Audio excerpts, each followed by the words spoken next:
ए सोना, ए राजा, ए हमार धन, ए हमार सुगर, सरसों के तेलवा राजा परसों से मालतानी, सरसों के तेलवा राजा परसों से मालतानी, काबो ना जाला दर्द जाड़े के ना होई कैसे होई वीडियो में होई नहीं हो तरी हो यार हमके हिलावे आवेला। अरे तनी अरे भाई हिलैया गिरैया मती। अरे मन मैकावा अरे मैकावा तो के कुछ बुझात ना कि का बोलत हुआ। एक तो पता नहीं कौन करम कइलन कि स्टेपनी लेके चलत हूँ। देखा हमके तो हिलावे ना आवेला। सीखा तनी कहा तो केहू से हिलवा दे आ देखी देखा हम तनी मनी हिला दे।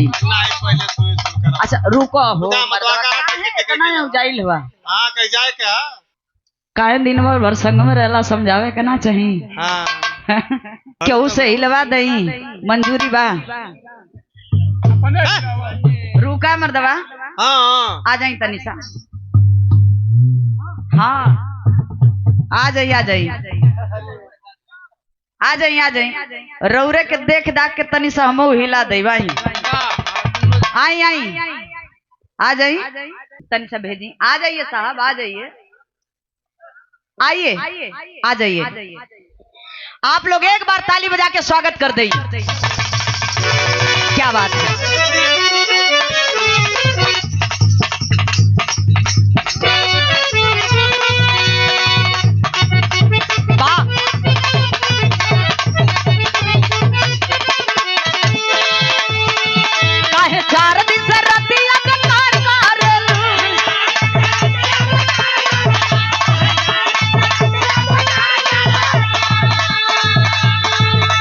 देखो देखो कुल मिला के तनी सा मने हमनी का बानी जाना। हां लेकिन तनी सा रउआ सब लोग समझ ले। अब समझे के का बा कि हमके थोड़ा देर खातिर मोरो समझ ले आ यहाँ के मेहरारू समझ ले। थोड़ी देर खातिर दे हाथ दे हमरा के। आई देखो मरद मेहरारू से कहता कि ये हमार धन आपकी ओर से बहुत बहुत प्राण में आशीर्वाद के चाहत बा। है आप धरी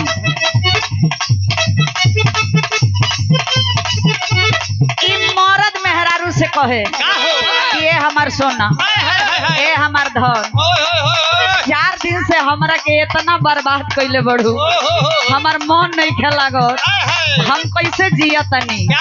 मरद कहे काहे 4 दिन से रतिया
सरसों के तेलवा राजा परसों से मालतानी, काबू ना जाना दर्द जान के।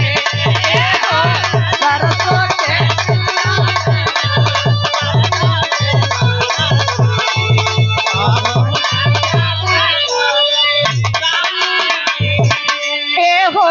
सरसों के तेलवा राजा परसों से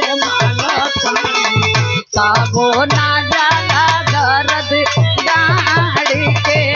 एगो सरसों के तेलवा राजा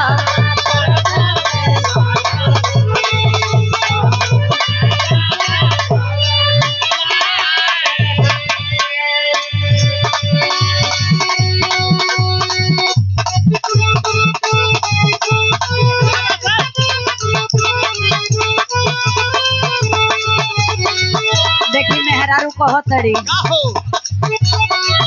नहीं घबराई बेटा ये